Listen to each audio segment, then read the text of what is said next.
Well, it's the first open letter I've written, and I felt compelled to do this because I'm aware from various sources, all of whom are political, that the behaviour of the Chief Minister in his desire to stop, slow, sabotage or completely do away with the progression of the assisted dying bill has seemingly led him to behave in a way which I think is not only unfit for any Chief Minister and I think unprecedented, but also is, and more importantly almost, is bad for the Isle of Man. So what specifically was it about this topic? Do you think the way that this debate has taken place has been worse in a way than any other we've seen? I think it's an emotive subject on both sides, and I completely understand that. And that's why it's particularly important that our political leaders, both on either side of the debate, behave in an open, a candid and a respectful manner. And I think largely that has happened. You won't placate the other side because it's such a deep-seated and emotive issue. But really, this isn't about the bill or the debate. It's about the behaviour of the Chief Minister in his role in trying to affect that debate.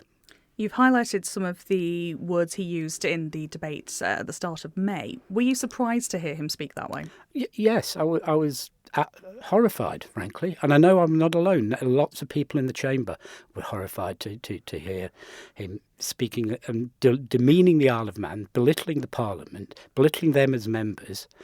And to achieve what? To continue the delay that I believe he's been party to of stopping royal assent and stopping the democratic process. It's frankly, it was a horrific experience.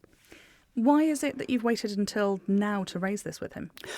Because things have only become clearer more recently, not through any openness, but because the UK Hansard has reflected the fact that he has been in contact with the UK government and the UK Parliament in respect of their bill, and also in respect of the overly delayed royal assent for our bill.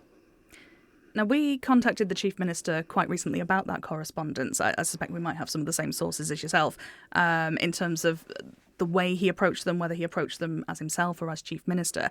And the answer he gave us was that they contacted him first and that he was responding to them. Does that allay that concern at all? So he said that? That is Did he evidence that? I don't believe he provided a copy of that correspondence to my colleague. Right. Well, there's a simple way of resolving that issue. You have suggested that if he feels like he should apologise, that that's something he should do in the next Tynwald sitting. Do you think he should apologise? I do. And I'm not alone in that. And the reason I think he should is on calm reflection. We all make mistakes. We all get carried away in the heat of the moment. I understand that. This is a concerted stream of behaviour, which I think if he's a leader, he will accept he's overstepped the mark and he will apologise. I know assisted dying came up in your time when you were a member of the House of Keys. Were you a supporter of that legislation? I am. I was and I am. I moved the initial legislation, which frankly we knew would fail at the time, but we wanted it on the agenda, and now 20 years later it's with us. And the overwhelming support of the population in the UK and on the Isle of Man, as I understand it from opinion polls, is in favour of the principle. In terms of the difference between how that conversation went in your time and how the conversation has taken place this time, how different has that been? Well, I think it's been particularly noteworthy the behaviour of the Chief Minister in his role as Chief Minister, not as a member for Ayre. That's fine how he behaves in that manner, but the Chief Minister... in my time, it was a private member's bill. We had leave to introduce, and then it ran out of time with the election. The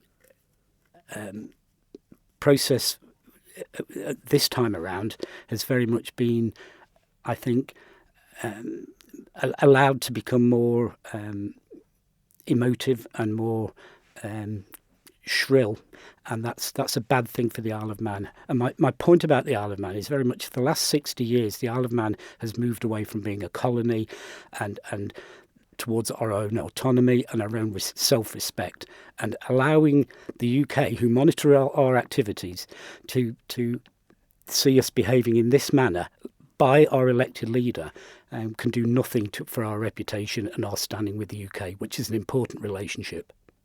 We know that this is going to be back in Tynwald in the next couple of days. What would be your message to the Chief Minister, but to all members, in terms of the manner of this debate?